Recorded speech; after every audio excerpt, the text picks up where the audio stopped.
The night carried a suffocating silence, the kind that pressed down on the chest and made every breath feel like borrowed time. My name is Evelyn, and I never thought fear would consume my life the way it has. For years, I lived in a small town tucked between endless stretches of pine forest and mountains that seemed to swallow the horizon. It was quiet, safe, and unremarkable until the night I learned the true meaning of dread. It began subtly, as most horrors do. A whisper in the dark when I was sure no one else was in the house. A flicker of movement in the corner of my vision that vanished when I turned my head. At first, I convinced myself it was exhaustion, the mind inventing shadows to haunt itself. But the feeling never left, the sense of being watched, stalked, and measured by something I couldn't see. That night, a storm rolled over the valley, thunder shaking the walls of my old wooden house. I remember staring out of the window, watching the trees sway like black claws against a bruised sky. The rain blurred the glass, and for a moment, I swore I saw someone standing beneath the lamppost at the end of my driveway. A figure, tall and motionless, half hidden by the sheets of falling water. I blinked, and it was gone. My heart hammered, but I told myself it had only been a trick of the storm. But then came the scratching. It started against my bedroom door just after midnight, a faint, deliberate scrape. Not the shuffle of an animal. Not the creak of wood. This was something with purpose, something that wanted me to hear it. I held my breath, frozen in bed, every muscle screaming to run. The scratching lasted for minutes, agonizing, slow drags of something sharp against the wood, before it stopped. I didn't sleep at all that night. Days passed, and the presence grew stronger. The mirrors in my house began to play cruel tricks on me.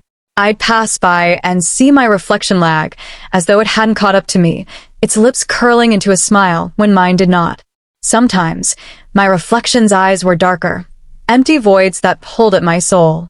I started covering the mirrors with cloth, but even then, I could feel that other me watching from beneath the shrouds. I tried to confide in my neighbor, Clara, an elderly woman who had lived in the valley her whole life. She listened quietly, her weathered face tightening with recognition when I described the figure in the rain and the scratching at my door. "It feeds on fear," she whispered, her voice shaking. "It is not bound to a place, child. It is bound to you. Once it has chosen, it doesn't stop until you break." Her words left me cold. I asked what it was, but she refused to say, only warning me to never invite it in, never speak to it, and above all, never let it know my name. But it already knew. The very next night, I woke to the sound of my own voice calling from the hallway. "Evelyn." The syllables stretched unnaturally, drawn out like a predator savoring its prey. I sat up in bed, trembling, staring at the crack of light beneath my door. Shadows shifted there, unnatural shapes writhing and stretching like fingers. I pressed my hands to my ears, but still, the voice slid into my head, warm and venomous. "Evelyn, open the door." I didn't. I couldn't. I stayed paralyzed until dawn bled across the horizon. When I finally opened the door, deep gouges marred the wood, carved into strange, spiraling symbols I couldn't understand. Sleep abandoned me entirely after that. The days blurred, my body weak from exhaustion, my mind fracturing under the constant weight of its presence. At times, I would see it more clearly, a tall, faceless figure standing at the edge of my vision, always in places where shadows gathered thickest. It never moved when I looked directly at it, but I could feel it lean closer when I turned away. One night, desperate for answers, I went to Clara's house. But when I knocked, no one answered. I found her door unlocked, her home eerily still. The smell hit me first, coppery, metallic, unmistakable. My stomach lurched as I stepped inside. The living room was dark, except for a single candle guttering on the table. Beside it lay Clara, her body twisted, eyes wide open in a scream that had never left her lips.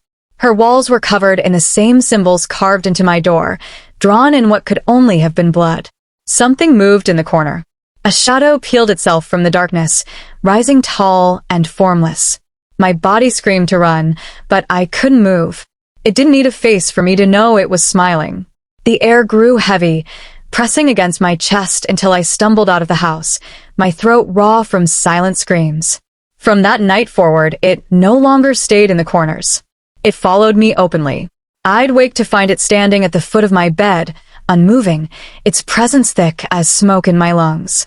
I tried leaving town, but no matter how far I drove, the figure was there, sometimes in the rearview mirror, sometimes standing at the edge of the road, waiting. The worst was the voice. It no longer whispered. It spoke, weaving itself into my every thought. It told me secrets, things no one else could know. My childhood fears, my buried guilt, my darkest desires.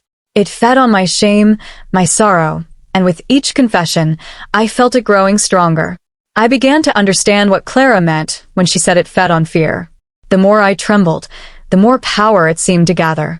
And yet, how could I not fear something that wore my reflection, spoke with my voice, and stood so close I could feel the cold radiating from its form?